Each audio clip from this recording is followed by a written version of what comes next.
Hello and welcome to the Real Show podcast. I'm here. My name is Murray, and I'm with my co-host Corey. Say hello, Corey. Hello. Hello, and we are getting into another one of our the world of wrestling, into our pro wrestling content, aren't we, Corey? We are indeed. We are. What are we getting into today? Summerslam 2021. That's right, folks. That's right. Airing on August 21st, 2021. This is probably the closest we've gotten to it. It was just a couple of weeks ago. What? Yeah. So just precisely 1 week ago, as we're recording this. 1 week ago, as we're recording this. It was 1 week ago, so it's pretty fresh in my mind. Corey, we both saw it live, did we not? We did both see it live. Yep. I stayed up. Managed to stay up for all of it. Oh, good. Me too. I managed to stay up for all of it as well. Some parts are better than others, but that's what we're here to determine. Are we prepared to give every match a real rating? I can give it a shot.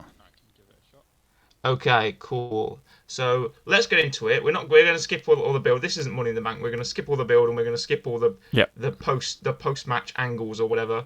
We're just going to go into the matches themselves. Okay. Yeah. And we'll start off with the pre-show match. That just give this a bit of a rundown. It is Big E Langston, versus Sad Corbin, Baron Corbin. Yep. There was an angle on SmackDown where Big E had his Money in the Bank briefcase stolen by Corbin. Because Corbin's obviously out of money. He's a poor man. He's a bum. He is a bum ass man, and he's stolen the briefcase in order to try and get some money. But he realised there's not money in there. There's a contract in there. I will say this. You're going to have to talk about this match. I think I missed the pre-show when I watched SummerSlam. Right, okay. Well, there's not much to talk about. Big E won. Yeah. He won, he got his briefcase back, and he's been happily going around with it on SmackDown and annoying Paul Heyman, so that's always fun. But yeah, and Corbin's also turned into sort of happy Corbin now. He went to Vegas and he won loads of money, apparently. And he's now going around in like a three-piece suit and a bowler hat and stuff. And he's saying he's happy Corbin now. He's not sad Corbin anymore. So he's going around in his Mercedes-Benz, his BMW, and he's dancing around with his fancy suits and his fancy hats. So also, it's surprisingly sad Corbin, or poor Corbin, got pretty over. So now we have the first matches on the card. Let's go to these. I don't remember much of these, to be honest. Okay. My memory only sort of sparks halfway through the show, I think. Okay. These I'm not really familiar because they're the first matches of the night. You're really fresh, but you remember the bigger matches at the end, I think. Then you remember the opening matches. The first match on the pay-per-view was. I'll let you handle this one, Corey. Who is it? Who's involved? It's Randy Orton and Riddle. And they're against AJ and Omos for the Raw Tag Team Championship. Yes, it's RK Bro, as they're called. Yes. Against AJ. They've not got a team name. They haven't got a team name. AJ Styles and Omos. Little man and big man. Which I think is a joke. Exactly. I mean, small AJ Styles and Omos, who is a big man. He is a big man. He is. And commentary will not let you know. Will not stop letting you know. It's how big he is. He's massive. He's a huge man. I kind of remember this match. Again, it's one of the things where I remember little bits. I remember Riddle being in the ring with Omos and the whole thing of Riddle can't get a tag because he's smaller. Yeah. Eventually, in comes Orton with his mustache. With this mustache. His mustache and his goatee. The hot tag. Yep, exactly. And he comes in, cleans house. Weirdly. I say kind of unsurprisingly. I don't think I expected it this quickly. Weirdly, Orton and Riddle win. They do. Well, I think that it was necessary because RK Bro has been sort of getting over recently because Riddle's almost forcing it down everyone's throats. Yep. Being close to Randy Orton, be like, "Oh, we're best friends, Randy. I feel like I'm your best friend. I'm your brother," kind of thing. And Randy Orton's like, "I don't really care about you," He keeps hitting him with the RKO, but I don't think Riddle's getting the message. Yeah, I mean, it's not going into his head. This is also the second time someone has lost a belt since Mania, because they also won it. AJ and Omos won the belts at Mania, but now the second people who won a belt at Mania to then lose it. Oh First being yes, Money in yeah, the Bank. yeah, yeah. I didn't forget about that. Don't you worry, Corey. Um, but who did AJ Styles even beat at Mania? Oh God, I bet it you don't was remember that, do you? no, it wasn't the Dirty Dogs I versus think it was the SmackDown. New Day, but I don't think. Possibly. I think citation needed. Citation needed. Who did AJ? No, Can you try and find that out? no, it wasn't the New Day because New Day and Big E are different brands, and Big E's on. Was he on Big on SmackDown? Big E's on SmackDown and New Day's on Yes, Raw. it could have been. It could have been New Day. It could have been New Day. I thought it was. It probably is. Citation needed. Who did AJ Styles beat at WrestleMania 37? But anyway, they've lost it now, Yep. and um, now it's RK Bro, Randy and Matt.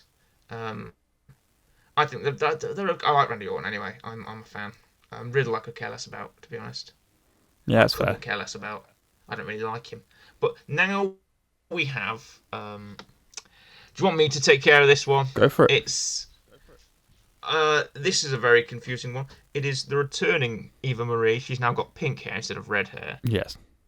and she wears pink clothes instead of red clothes against another pink style wrestler, Alexa Bliss, who, as we know, I'm not really a fan of. Nothing against her. I'm sure she's really nice, and she's a very competent athlete, very competent gymnast. But this entire angle of her just sort of being still fiend Bliss, despite the fact Bray Wyatt isn't even in the company anymore, is just rubbing me wrong slightly. Mm. But she seems to be having fun with it. She's got this doll, Lily, this sort of puppet who she's walking around with. And over the few weeks on Raw, Eva Marie and her sort of sidekick, Piper Niven, and that's what her name is. And I refuse to call her what they say to call her, because that isn't her name. Piper Niven from NXT UK is on Raw now, and she's been sort of slapping and throwing the doll around, and that's been making Alexa angry. So they've had I thought it'd be some kind of stipulation match at first, because it seemed like it'd be a stipulation match, like one of those supernatural kind of matches. But no, it's just regular singles. Bliss has sort of the puppet on the ropes watching, and she does the sort of spike DDT she used to do as her last gimmick, and she won with that. And obviously Eva Marie didn't do really much. It was just it was almost a squash in a way, because Alexa was just doing the sort of the corkscrew that she does, the sort of flying moonsault thing, the twisted bliss is what they call it. I remember when it used to be called the Sparkle Splash from NXT, but that's beside the point.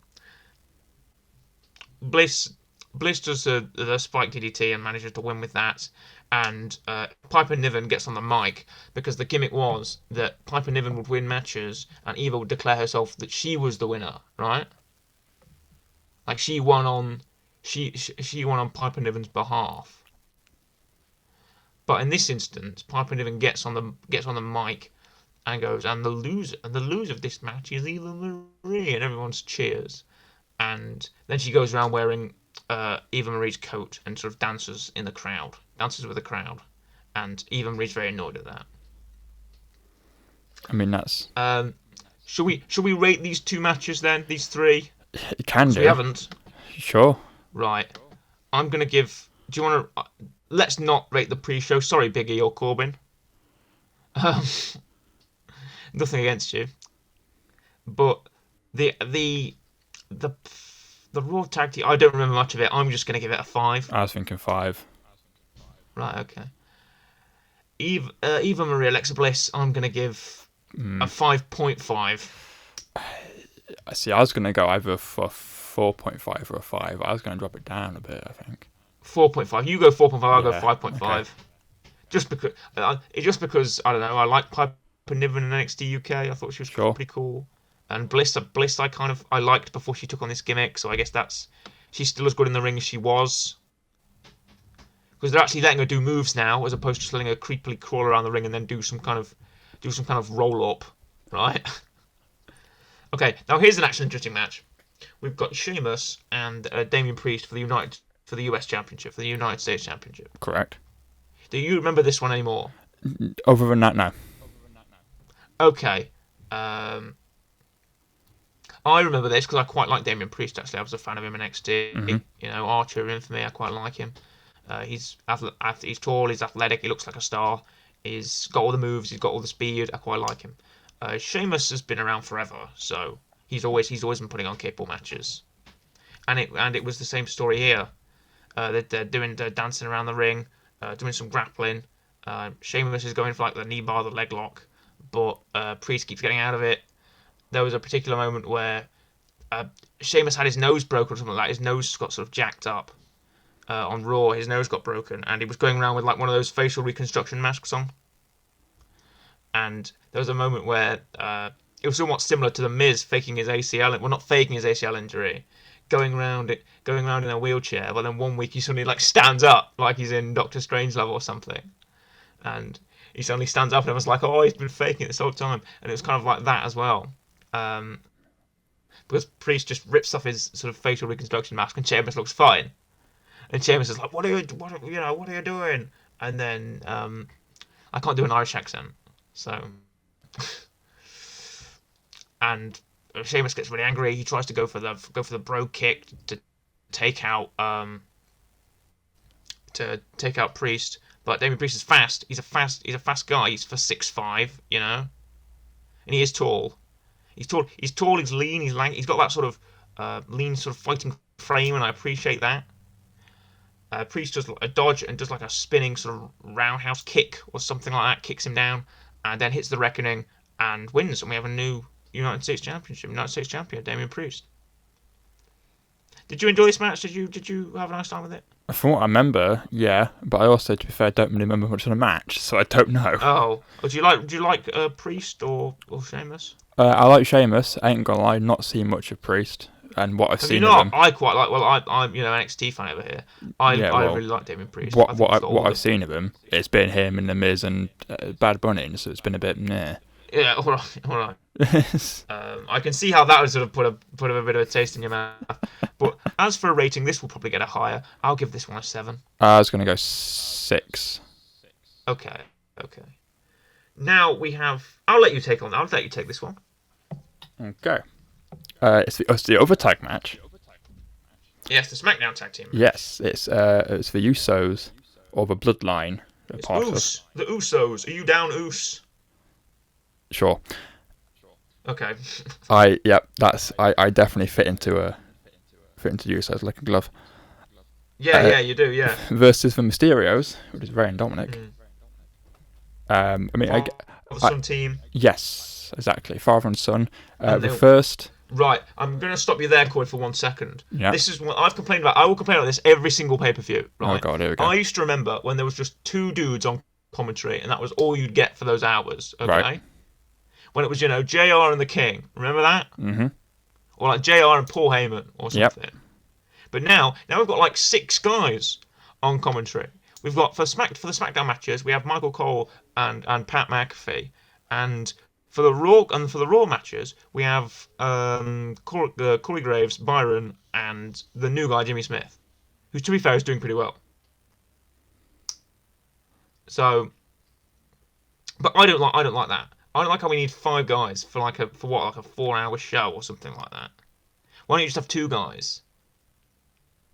Why do you feel the need to do brand separate commentary? I don't get that. Why don't you just have 2 guys for the entire pay-per-view? Why don't you take 1 guy from the Raw team, 1 guy from the SmackDown team, and put them together? I do like, I don't know, Jimmy Smith and Pat McAfee. That might be fun. Because Jimmy's the straight man and Pat's the color guy who's dancing around and shouting. Or you get Michael Cole and you get Corey Graves, just like the classic SmackDown team. Just do that. I don't get the need for like 6 guys on one show, brand separate. Now, I know you like the brand split. I know you like the brand split, Vince, but you don't have to do it all the time. That's just my issue. Anyway, continue. Yeah. So. It's again a similar thing to the last tag match in a way, I guess. It's just whenever Dom's in a ring, Dom's trying to tag to Ray and all that sort of stuff, and Dom has been trying to help Ray the past few weeks on SmackDown to win the belts, and it's backfired, and Ray's getting mad at Dom because he's like, no, you shouldn't be doing that, you're costing us matches. And I mean, it ends in this somewhat obvious thing of the Usos win. The Usos aren't losing the belts anytime soon. As long as Reigns has the belts, essentially the Usos are probably going to keep them.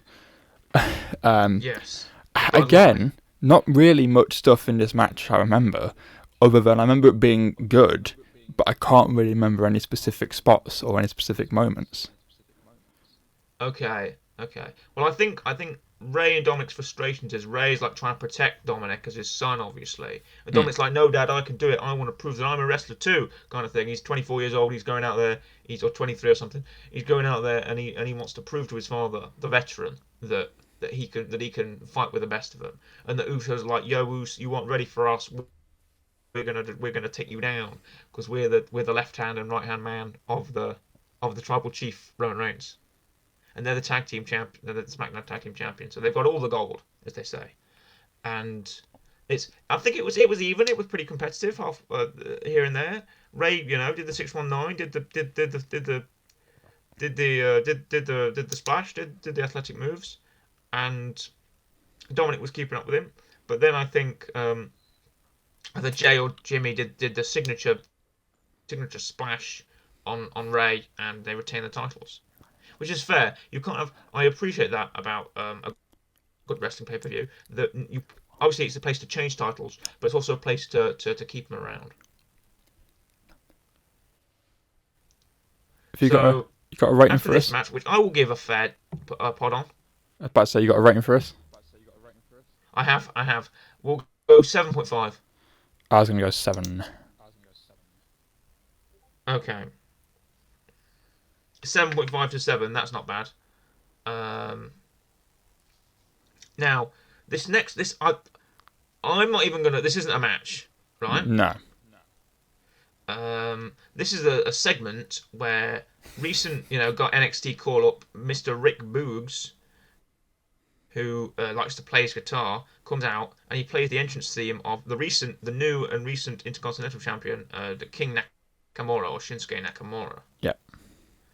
He's been called King Nakamura because he's taken Baron Corbin's crown and going around wearing it, and he's wearing this cape because he's a king, and he's dancing around to his theme, and they've sort of teamed up. I kind of like the team up of Rick Boogs and Shinsuke Nakamura.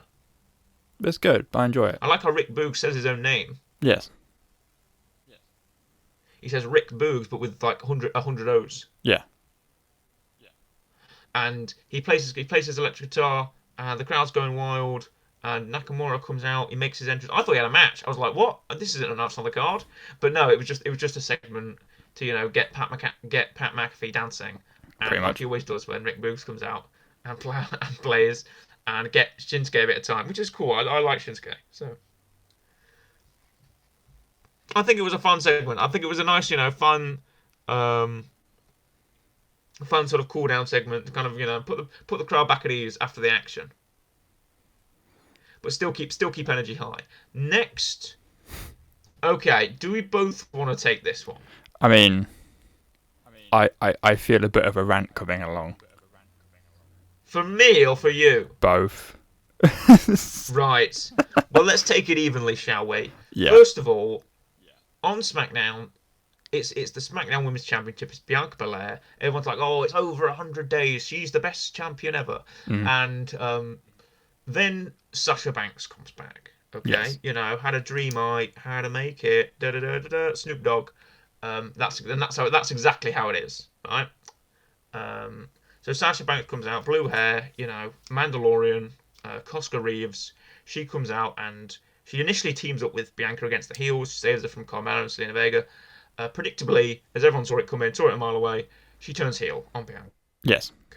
And, bank statement after bank statement, locking that in, making Bianca, sell. She's in pain and stuff. Contract signing ends predictably with a pretty awesome bank statement using Bianca's braid. I thought that was badass as hell. But and Sasha is trash talking her all the time. She's like, "You're not as good as me, Bianca. I'm gonna take that champ. I'm gonna come back. I'm back. I'm the boss. I'm gonna take your championship from you." Right? The build for a short build, for a couple of weeks build, was pretty solid, I'd say, because that's how Banks works. Banks is just a solid worker, and I really like her. I do like Sasha Banks. She's one of the top of the horsewomen. But speaking of horsewomen, um, bear in mind this had not been announced. What happened? Okay, none of this we knew coming.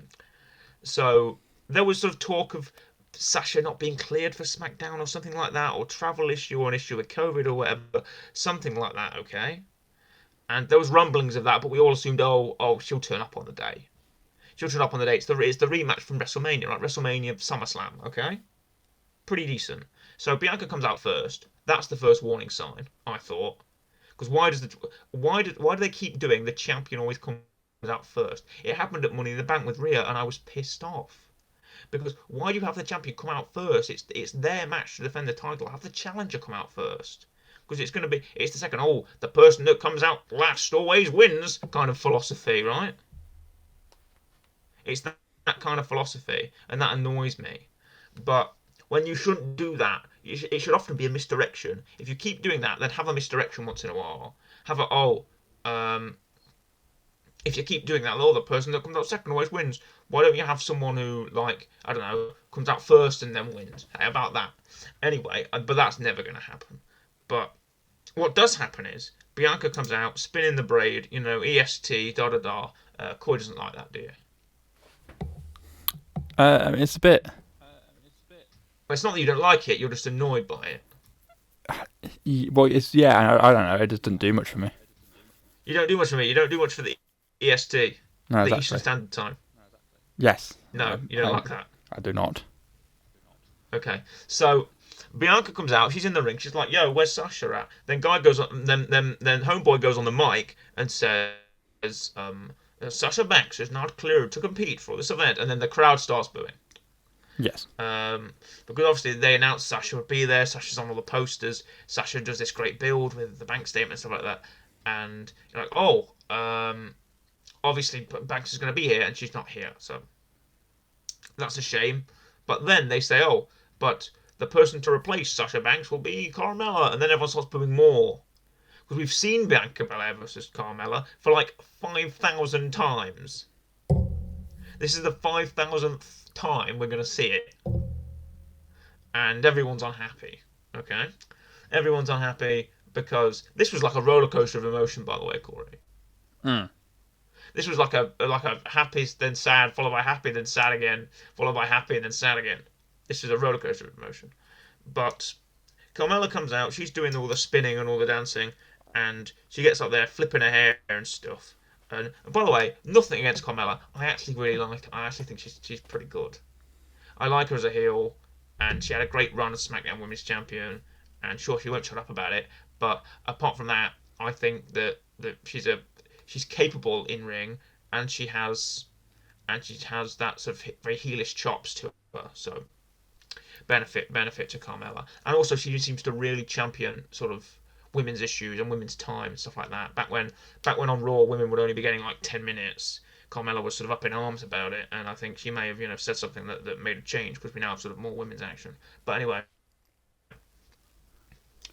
Carmella comes out, and then just as the match is about to begin, we get the whoa, and the crowd explodes, the roar, because Becky Lynch has come back to SummerSlam. Thoughts? What, on her coming back, or what happened afterwards? Yeah, Becky's return. Come on, let's get some. I mean, initially, what did you think? I mean, it was a bit expected. Mm-hmm. It was cool. It was good to see her back eventually, because everyone keeps saying, "Oh, she's back at Money in the Bank. Oh, she's she's at SmackDown or whatever." She's at WrestleMania. Yeah. And it's cool. We've not had that match before. It's something new.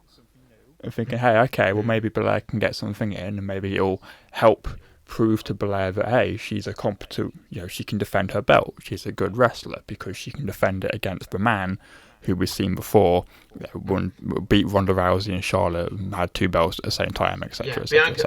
Bianca's beat Bayley twice. Yes. Bianca's beat Sasha.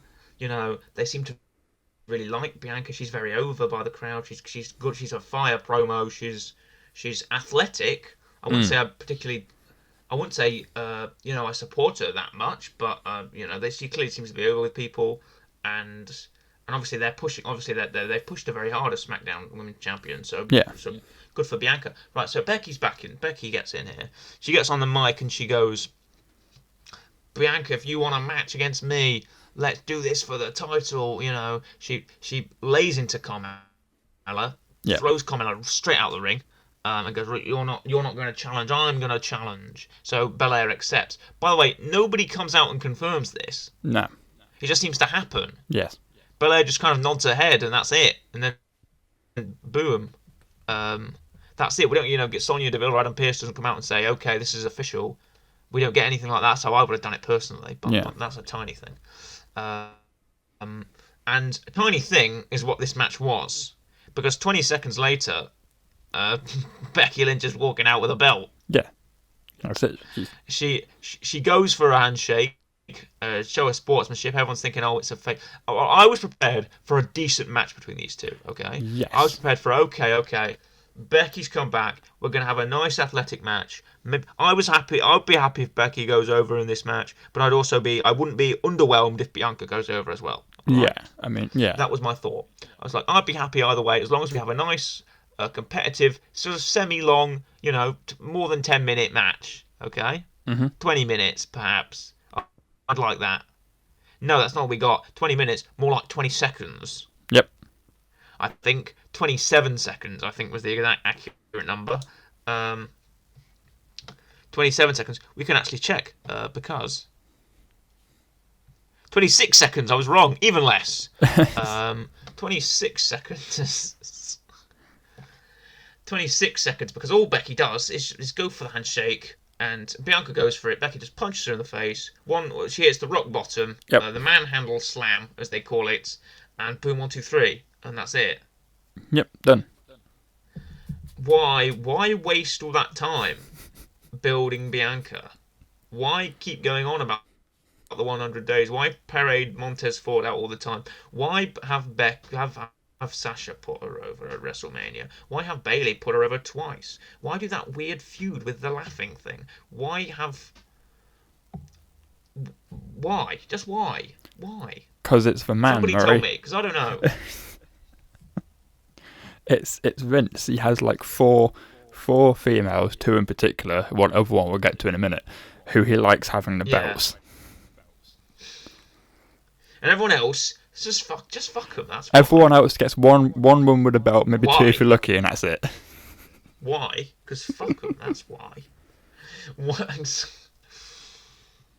That's exactly why. Because it's just that the Vince's continued fetish for the horsewomen seems to continue.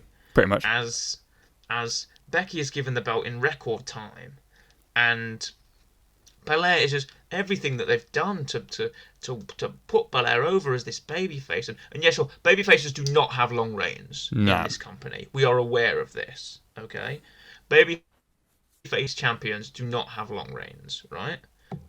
It reminds me of that time where Sasha and Charlotte went back and forth over like 7 months with the Raw belt or something like that, where Sasha would have reigns that lasted like a week or 2 weeks or something. But with this, they really built it like over 100 days. They were like, oh, the 100 days as champion. This is gonna, Bianca's the most revolutionary female we've ever had, kind of thing. Main eventing WrestleMania Night 1. Okay, that's never been done before by two black females for a SmackDown Women's Championship. Okay, massive moment. They're both crying. The match is really good. All of that just flushed down the toilet, flushed down the drain.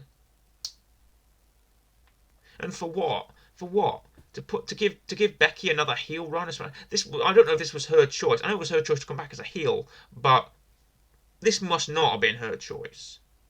I don't think this was her at all. This seems like another heavy Vince concoction. I mean, it could have. Who knows? Maybe in like 3 months, a couple of pay-per-views down the line, this will have a massive payoff, and it'd be great. My only hope is we get someone like, I don't know, Liv Morgan or something, who's an over baby face, Yeah. or Bianca again to get it back, something like that.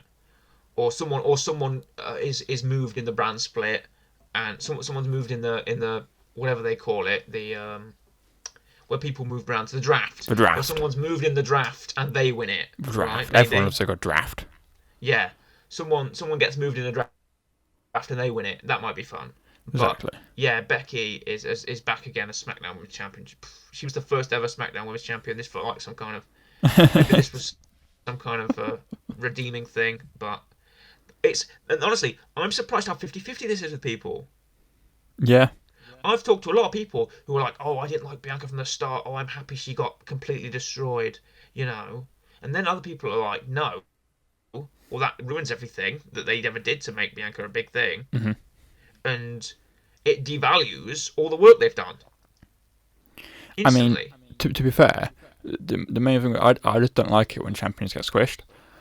It's almost like the whole like Kofi Brock thing where Kofi just got beaten by Lesnar because it's Lesnar. Yeah.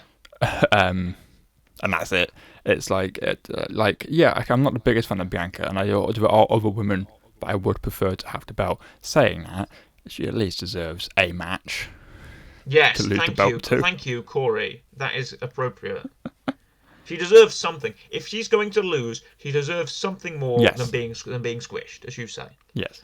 She deserves something more than, as I said, 20-minute, 15-minute match between them, competitive, ends in I don't know, Mano slam off the middle rope, something like that, and then that's your match, which Yeah. would have been acceptable. Okay, sure, it's Becky winning, but it would have been acceptable, and I probably would have accepted it a little bit more than I would. Okay, well, at least it's an athletic match, and we got to see Becky back in the ring again, because now she's just walking around on SmackDown saying no to everybody she turns the corner to. But okay, let's give this a rating. I mean, This will be low. This will be low. It's I pretty can very tell you. low. Becky isn't saving face much it's for going to me. be very low. Go on, then you first. I'm always tempted to give it like it's. I don't even know if it's getting higher than 2. This might end up. Is it deserving of nothing? 0. Yeah, but is there anything good about I don't it? think it's that bad. Becky's return has to factor into it somehow. I Yeah, think. but to be fair, but if for me, Becky came back great, and Becky winning the belt, I would prefer it if she didn't come back at all. If this was the option, and she came back at a different point, Yeah, okay, I see that. maybe like a 0.5. I'm going to give it a 2, what you said. That's fair. You give it a 0.5, I'll give it a 2, just because I think Becky's return was... Yeah, I would have handled Becky's return much differently, but at least we have Becky back now, and I'll take that. So 2. The match, dog shit, but the actual return of Becky and the pop was nice. The pop was a good thing, so 2. Next, we have Drew McIntyre, the Scottish Warrior,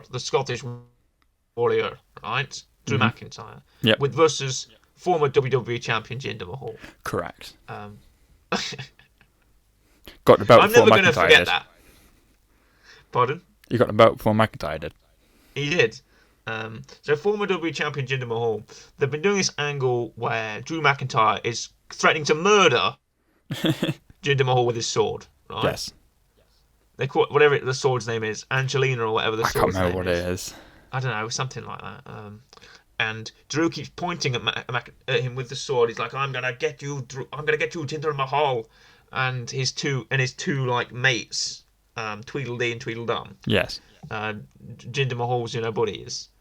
He always has to have buddies. Do you He remember? He does. Because back in the day when he was feuding against Randy or whatever for the title, Yeah, he had yeah, 2 guys there as well. Yes, he had the Singh brothers who then got released.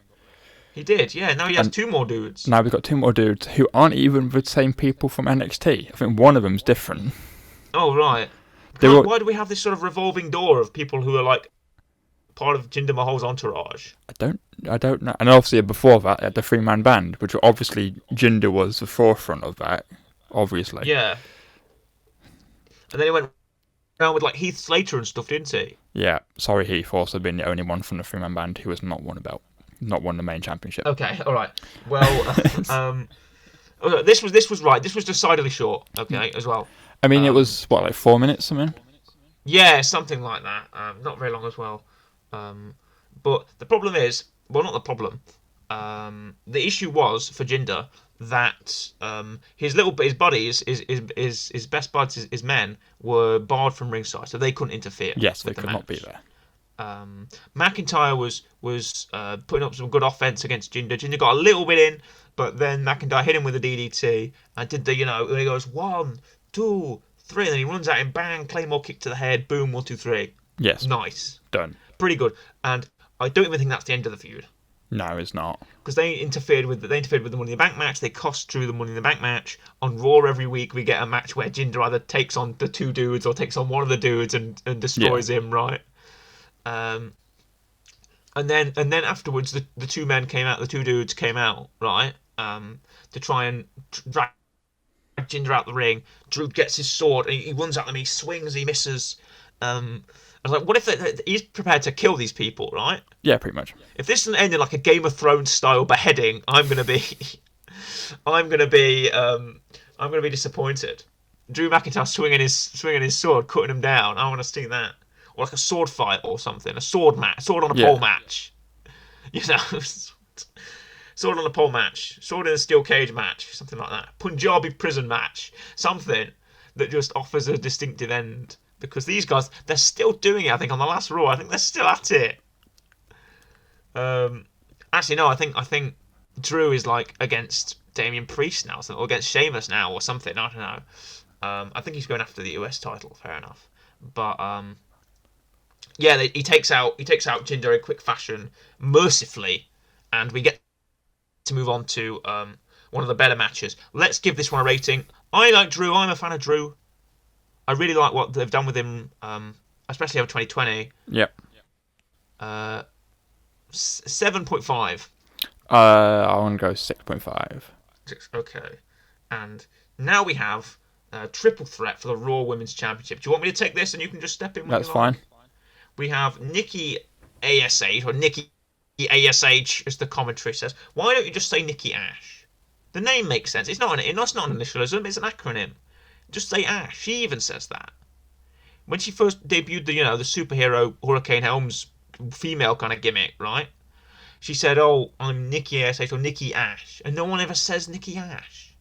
People just say Nikki ASH like she's the FBI. Do you any thoughts on the sort of superhero gimmick? Vince obviously loves it. I mean, it's Well, obviously okay. not by the end of this match, but It's alright. It's her idea, so I guess that's something. yeah, I guess. I honestly, I enjoyed. I still like Nikki Cross from Sanity, but I guess I can dream on. Anyway, anyway, we have Nikki ASH, who is the Raw Women's Champion thanks to Money in the Bank. She's had it for about a month, and she's in a triple threat match against Charlotte Flair and my girl Rhea Ripley. Right? As we know, as regular listeners to the wrestling content will know, I freaking adore Rhea Ripley. I think she's absolutely an absolute megastar. She looks like one, she acts like one. She has the allure, she has the magnetism, she has that sort of enigmatic feeling about her. She's charismatic as hell. She looks buff as hell. She looks like an absolute beast out there, and she just carries herself like an absolute star. And I love it. I'm absolutely obsessed. Anyway, we have now. First off, the first 10 minutes of this match were all entrances, which I'm okay with. But it was like, do we really have to see everybody come out? But okay, Nikki Ash also came out first, which I was annoyed with. Why have the champion come out first? It's obvious she's gonna lose it. Yeah. But anyway, Nikki comes out first. I'm annoyed, and then immediately my annoyance is dissipated by the arrival of Rhea Ripley. And I'm like, oh, you beauty!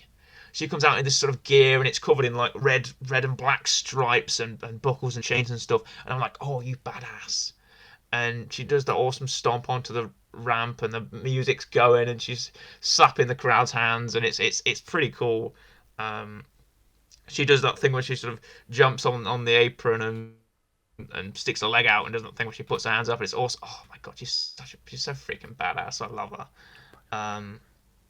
Nikki's just kind of sitting, just standing in the ring watching, and I'm like, that'd be me. I'm like, it just absorb the aura of the Nightmare Rhea Ripley. Anyway, and then Charlotte comes out, and she is dressed in this sort of purple. We haven't mentioned the gear pretty much, but today in this video, but in this podcast rather, but the people were really stepping up with the gear. I really liked Damien Priest's gear tonight. He was wearing this sort of US kind of thing with the flag on it, and I thought that was a little tease to him becoming US champion. And Alexa Bliss looked really good. She had this sort of black and blue strap type deal going on. We're not paying much attention to the gears here, but I feel like we should, in a way. True. Bianca always makes her own stuff. Yeah. Bianca makes her own stuff. I know Rhea makes her own ring sort of jackets, vests that she wears. She makes them. Rhea gets out and into the ring, and then it's Charlotte Flair. She's wearing, I think it was sort of Thanos-inspired gear. Is that it? She had like the Infinity Stones sort of on her. It could be. I didn't notice if it was. Oh, and also Corey Graves was like saying Thanos every Thanos catchphrase ever. But Charlotte gets in the ring, and then the match itself, probably one of the better ones of the night. Right, these last few are quite good. Okay, bar a couple, right? So this one is probably one of the better ones, I'd say. It's definitely the better women's match on the card, the best women's match on the card. Right? Yeah, but that's also not hard to beat, really. No, but these three are very good workers. All three of these women are very good workers. We put Rhea at the top. Remember when we used to do the tier lists? We put Rhea at the very top of. Oh, she was champion at that point, but we put Rhea at the very top of the Raw Women's. Mostly because of me, but she went at the very top. She is the very top, and I think she still is. To me, Charlotte is disregarding Nikki all the time, pushing her around, slapping her around, and it's basically Rhea versus Charlotte with a bit of Nikki mixed in there, effectively. Because Rhea and Charlotte are so distracted going after each other, slapping each other, punching each other in the face, trying to slam each other around, hitting a suplex. Rhea hits sort of that double suplex on both of them. That looks awesome. Charlotte does that corkscrew off the side of the ring, and Nikki hits the crossbody on the outside, and Charlotte counters that sort of double suplex from Rhea and Nikki into the double DDT, and Rhea sells it like she's been shot in the head, and it's beautiful. The way her head sort of hits the mat, she sort of does that big flip up and her legs go in separate directions. That looks so cool. But Charlotte does the moonsault off the top rope and takes them down the outside. Nikki goes hard against the barricade, if you saw that. That looks nasty, to be honest. Then Charlotte gets the figure 4 or the figure 8 on Rhea, but Nikki does the splash, the crossbody again onto Charlotte's chest, breaking it up. I thought that'd be a pin there, and I thought Nikki'd retain, but unfortunately that didn't happen. Charlotte moves out of the way of Nikki's second splash and throws Rhea out the ring. I sort of saw Rhea's hand in my periphery, and I thought she'd do that thing that she did. Do you remember Survivor Series 2019? Yep.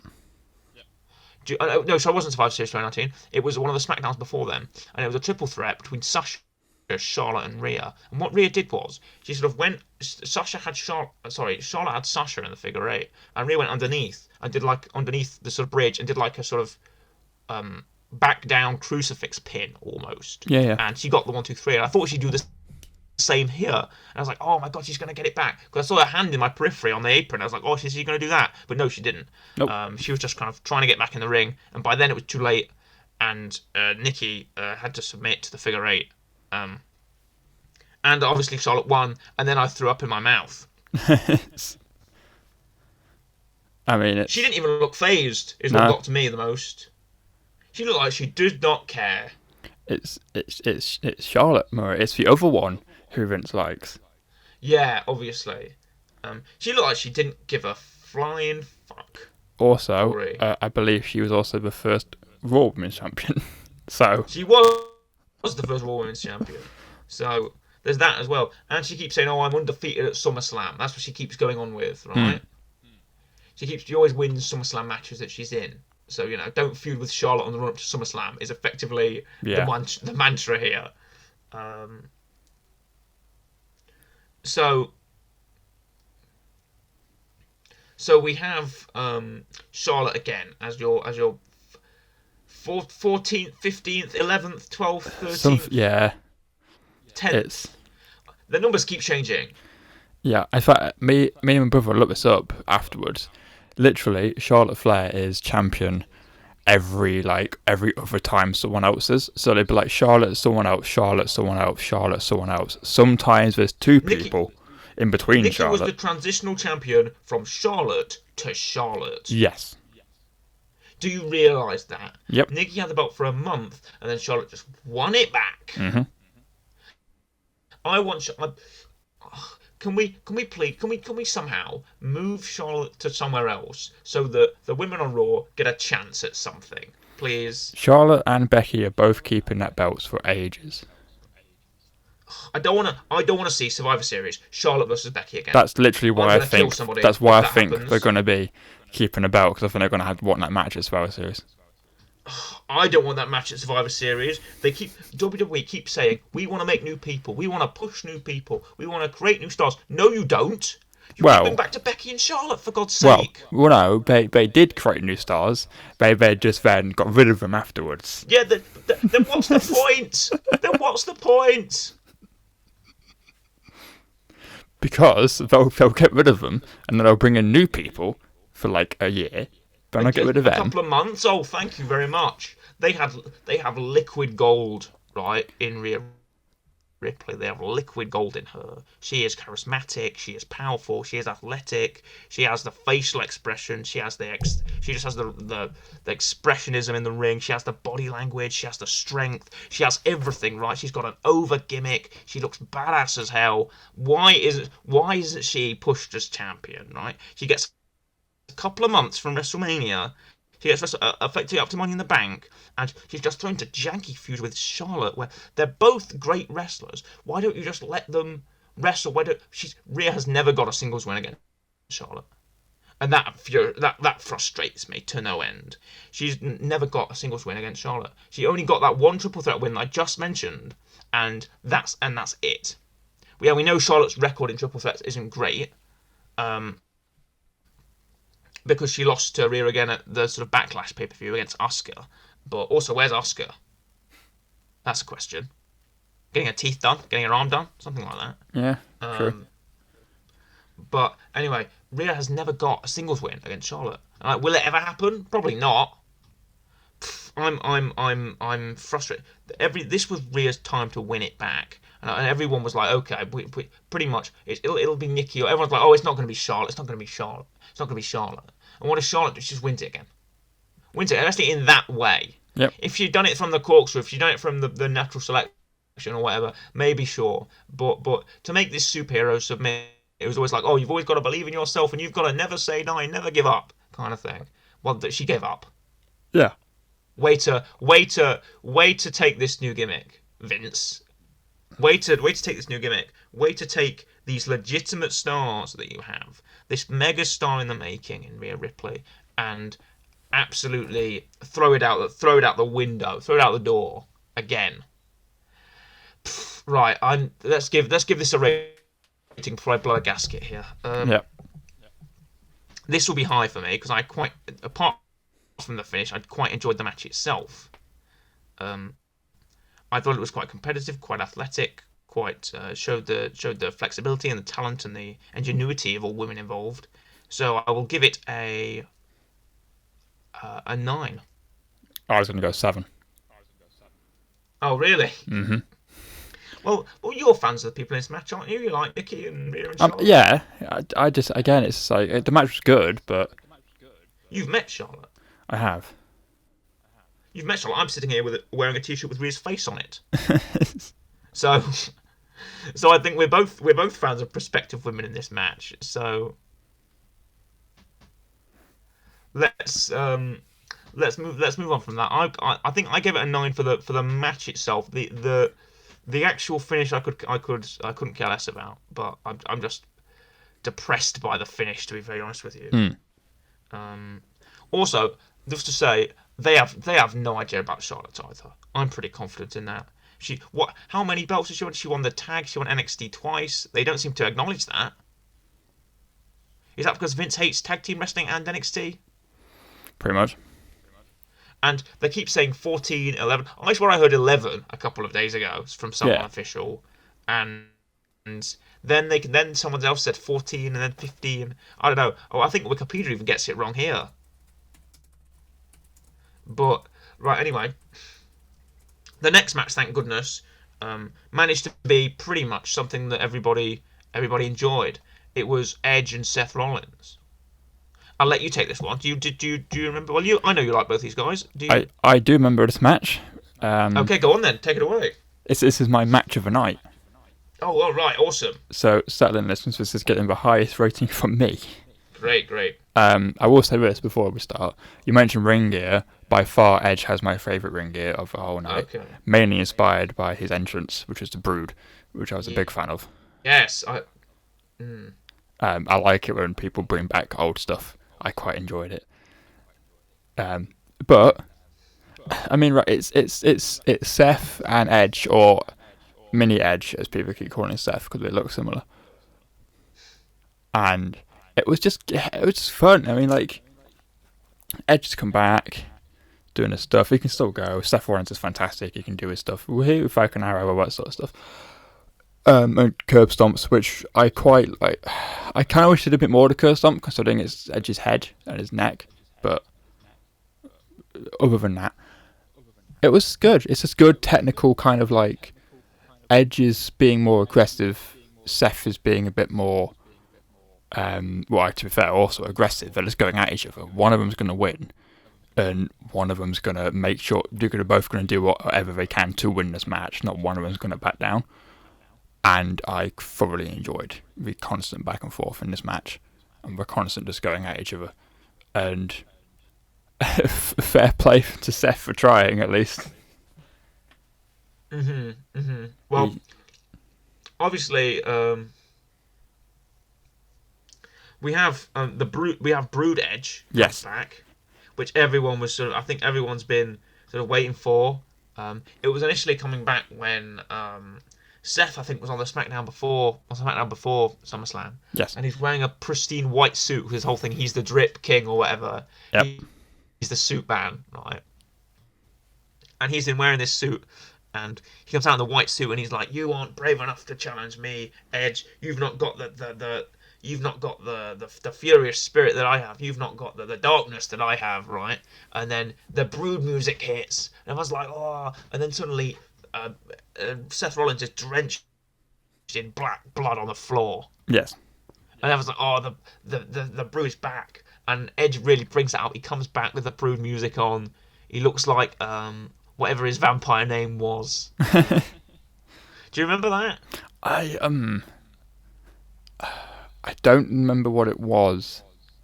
Unfortunately, yeah, we get that back effectively. Yeah, unfortunately as well. No Christian, obviously he's in AEW, and no Yeah, Gangrel of course, either. Of course. He hits,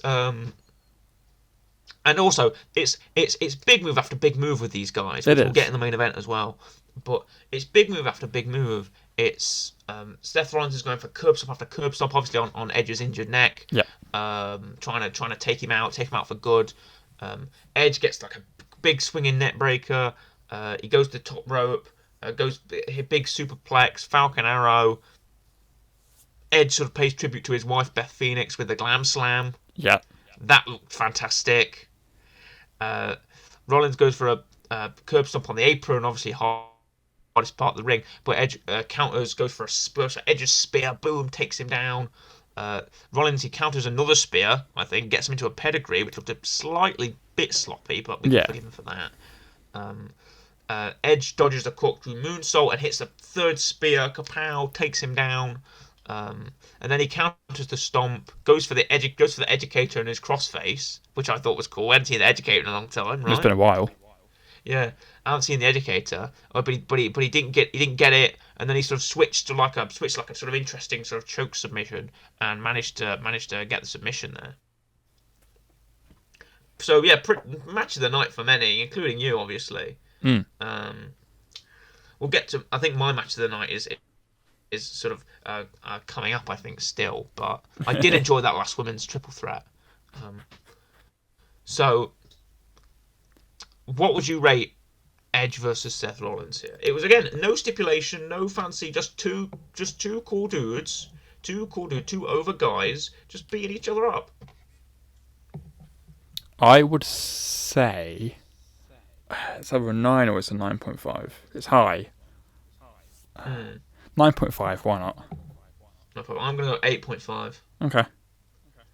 because I did because sure I like Edge, I like Seth Rollins. I'm not crazy about them, but I do like them very much. I think they're both great workers, both great talkers, been around for long enough, and I think they're both stars in their own right. So and this was a very good, very technical match, and I think it Mm. ran for it. It's about 20 minutes as well, so one It of the was. longer ones. One of the longer ones. I felt like the crowd really enjoyed it as well. I could really tell the energy was high for these guys. The next segment we could honestly skip, but it's just John Morrison and The Miz coming out. They've got their water guns or whatever, the drip sticks as they call it. Um, that sounds like a bit of a euphemism. It But is. then out comes Xavier Woods of the New Day, and uses his own sort of drip stick to wet them instead. And this is funny for some reason. Yeah, this This was. seems like something that Vince would find funny. Yeah, this wasn't great. The Miz has something that makes people wet, but then he gets wet with his own thing. Hilarity ensues. Mm. So, hilarity doesn't ensue. I was not laughing. I was like, I've watched, I've seen enough. Is effectively what I thought. Yeah. I've seen enough at this point. Thankfully, next we got the hoss fight of the day. We got the hoss fight of the evening. It is it's the penultimate match. It is big man Bobby Ashley, coming out for the WWE Championship against Bill Goldberg. Yes. Now this feud had been built up pretty decently, I think, with the inclusion of Goldberg's son. Bobby Lashley's out there. He's like, I'm going to destroy your career, Goldberg. I'm going to end you at SummerSlam. And Goldberg's like, oh, I'm going to keep spearing you in the chest, Bobby Lashley. That was effectively his only response, which I appreciate, to be honest. Yeah. And MVP is doing his best work. God, do I love him. We're fans of MVP here, aren't we? We are. We're fans of him. He's in his decked out 3-piece suit. He's got his mob boss Kane. He's coming out like a pimp. It's like, oh, I love MVP. Also, he's I feel like he's Heyman level on the mic. He's putting Bobby over as this monster, and he's like the almighty WWE champion Bobby Lashley could defeat anybody in the locker room. He's really giving it out, and I appreciate that. I'm going to mention something after this match that I found quite funny on the Raw after this, but we'll get to that in a bit. So it is the big man, the almighty Bobby Lashley against Goldberg. Now, what did you think of this match? I didn't like this match at all. Oh, well, I think we might differ here slightly. Yeah. Well, no, let's get this one thing straight. We both like Bobby Lashley. Yes. So what was your problem? It was pointless. Explain. Well, they come out, and I'm fine with Goldberg coming back. I like Goldberg coming back. Cool. And I think everyone expected this to be a short match anyway. It's Goldberg. It's always short matches. Sure, Yes. fine by me. Unless your name's William Regal. Yes. And so I was like, okay, cool. And then so they're having a fight. We're scrapping at it. We're going at it, right? And then all of a sudden, It's big meaty men slapping meat. You Yes. love that. and all of a sudden, what's that? Oh, rest not looking. I'm MVP. And whack right in the knee. Boom. Yeah. Goldberg now is hobbling. And here comes Lashley. You're going to target the knee. You're going to hit him to the ring post. Going to hit him into the stairs. And then just the match gets called off because Goldberg hurt his knee. Yeah. And that's it. Which obviously is leading into other stuff and Crown Jewel's coming up and having a match again and blah, blah, blah, blah. Which is fine. But I don't know. I wanted something. I wanted... It's like short. It's short. It's about Battle of the Spears. They both use spears. Yeah. Battle of the Spears. It's Crown Jewel. about 7 minutes long. Yes. Right? It's about 7 minutes long, and it is effectively that. It is. They're having a bit of scrap. They're trading strikes. Goldberg gets a spear on Lashley. Lashley's rocked. Lashley's like, oh, he's down on the floor, and he's getting back up, and he's ready to fight. But Goldberg looks like he's in a better position. And then Lashley gets out of the ring and Goldberg's like, "Where are you going? I'm coming after you." And MVP uses his cane again, as you said, whap, hits him in the knee with a cane, and then Goldberg's down. Goldberg's got a hurt knee, so Lashley targets it, chop blocks, spear him, run him into the ring post, run him into the stairs, and then the ref declares Bill Goldberg unable to continue. So Robert Lashley has retained the title. He's holding it up, and then what do we get? We get a young boy, a little boy, little Gage, Goldberg Gage comes out. Also, I like his name's Gage Goldberg. Like that's Yeah. that's a superhero name if I've ever heard one. Gage Goldberg comes out, jumps on Lashley's back, trying to take him down. Obviously, you can't take down a man like Bobby Lashley's built like a brick shithouse. He's built like an absolute chunk of meat. He's a fridge of a man, right? So Bobby just turns him around, boom, gets him in the full Nelson, the Lashley lock, the hurt lock, or whatever, and takes him down, knocks him out, puts him down. Yeah. And then Goldberg's like, "Oh, my son, I'll destroy you, Bobby Lashley." And then Bobby just gets away. Pretty much. And the next night on Raw, MVP explained, to be honest, kayfabe reason, right? Kayfabe reason. Yep. Bobby did not know who was coming at him from behind. It could have been No. anyone. No, this is the thing. Bobby Lashley, perfectly fine. Bobby Lashley's in the clear, I think. Here. Yes. Bobby Lashley didn't know who was coming at him from behind. Bobby Lashley was just acting on instinct, right? Kayfabe, obviously. He didn't know who was coming at him from behind. MVP says this. MVP said on the Raw next night, which I thought was honestly quite hilarious. He goes, "Bobby Lashley did not know who was attacking him from behind. It could have been anybody." And then he points into the crowd. He goes, "It could have been you. It could have been you. He would have done it to you. He would have done it to you." He's like pointing to people, right?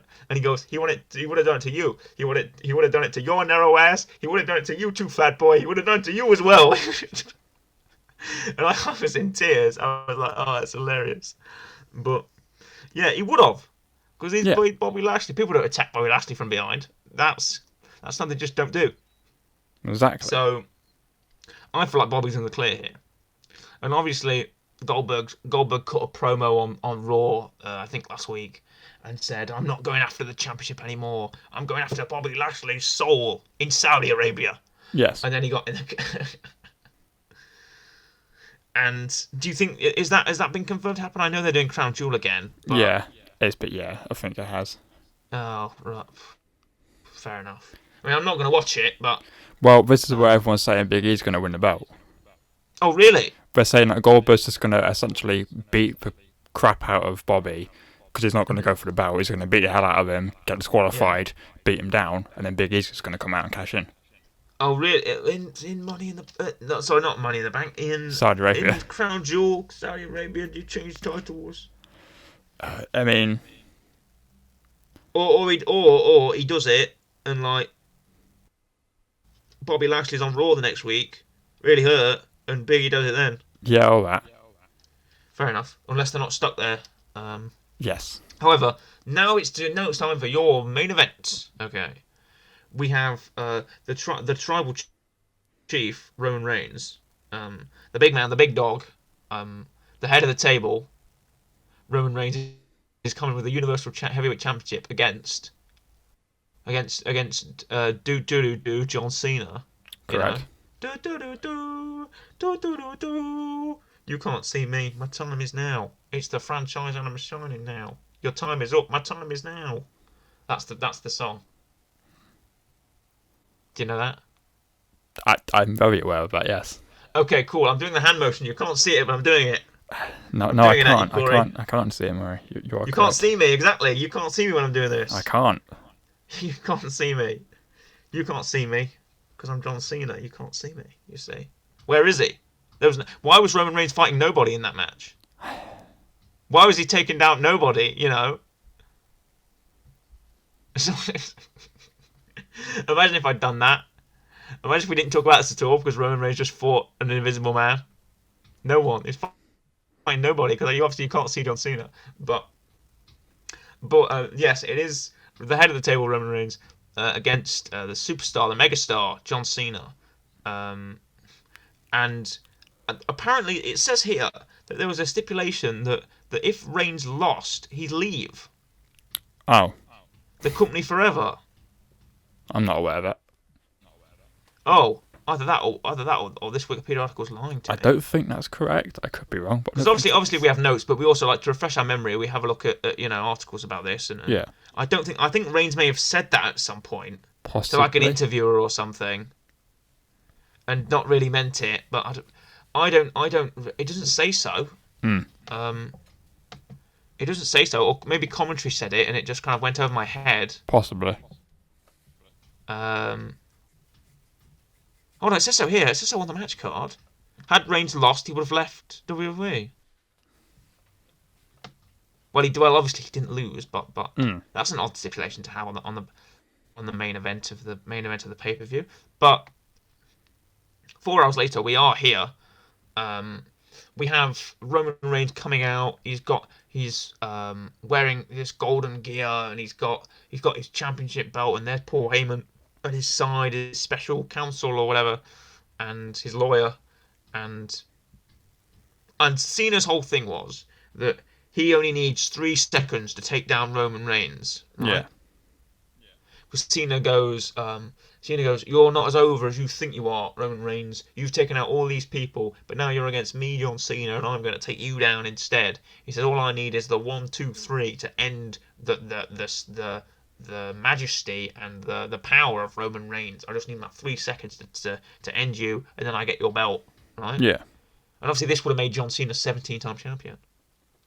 So it would have broken Rick's record, which I think Charlotte is after now. But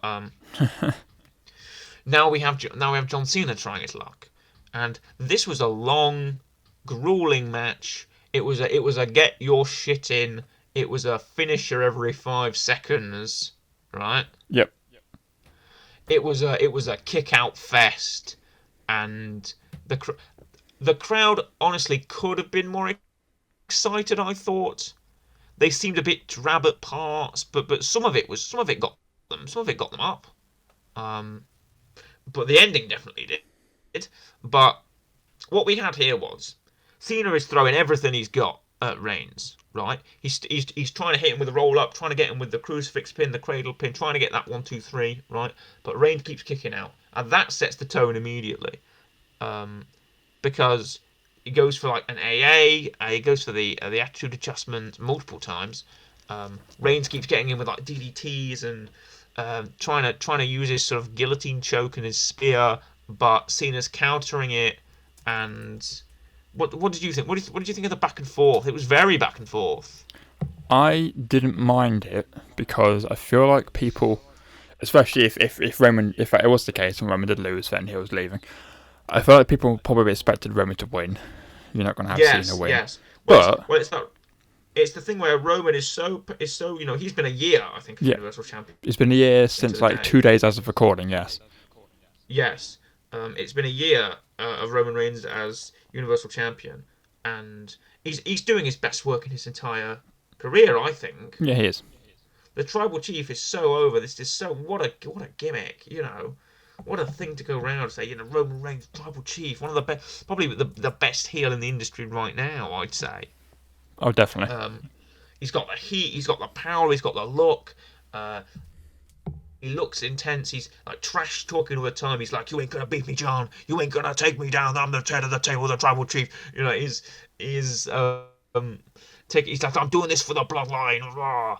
And the whole thing before this was that the Usos weren't allowed. Roman Reigns or Paul Heyman had said to the Usos, "Oh, you can't be here in this match. It has to be Roman v John." Okay, and we know why at the end, but it's it's an absolute shit fest, right? I mean that in the nicest way. I mean that in the best way possible because everybody is throwing their shit at each other. Cena's going for his STF move, but Reigns gets to the rope in time. Cena is going for his attitude adjustment everywhere he can. Um, Middle of the ring, side of the ring, outside the ring, through the announce table.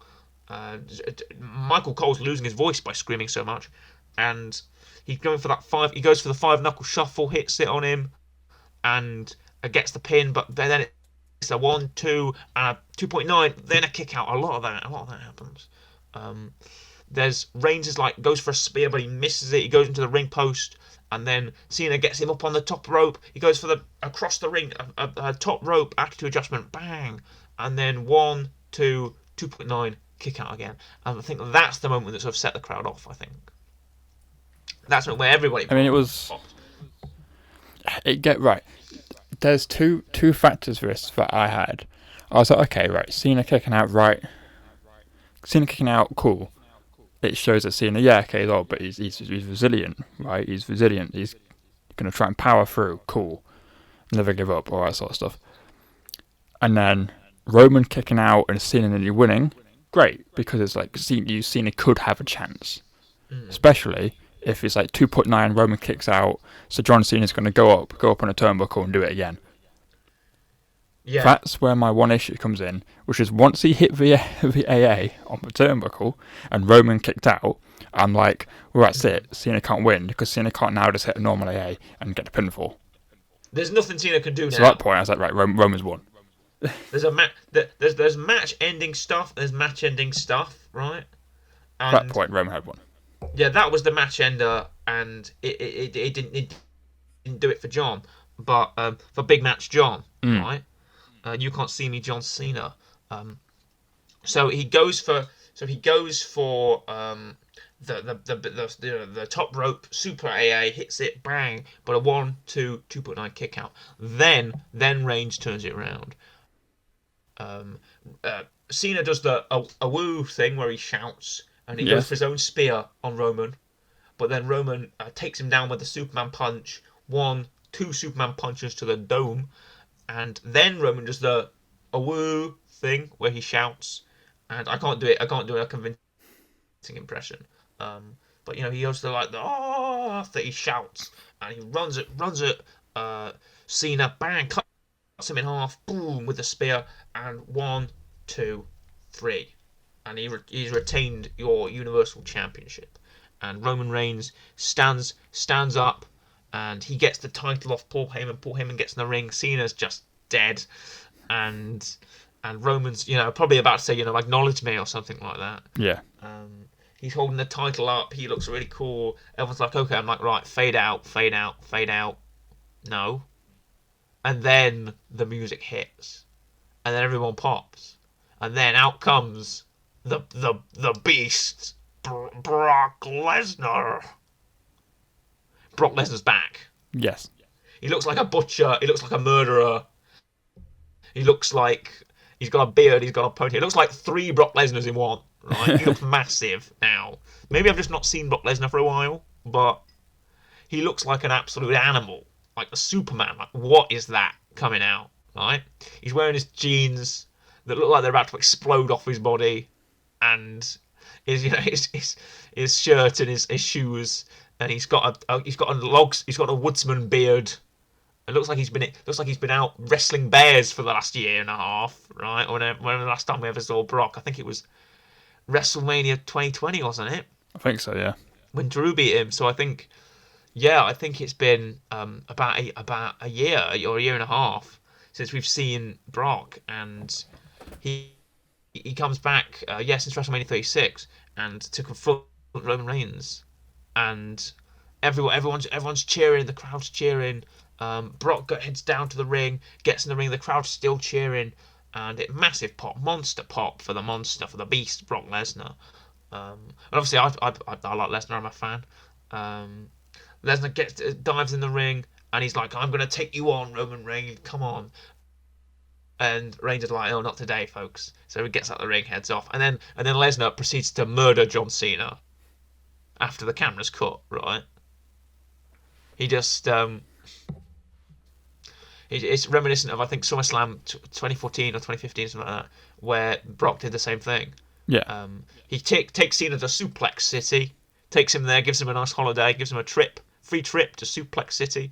Then he does the biggest F5 I've seen in my life. Why didn't they show that on the cameras? It's because Brock's supposed to be a face going into this, kind of.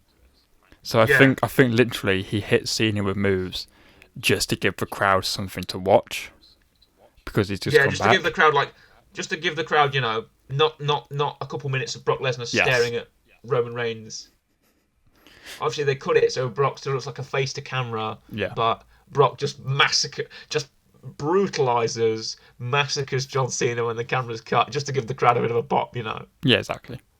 Um, and also Cena's selling like a champ. He sold like every obviously a suplex from Brock Lesnar would hurt, right?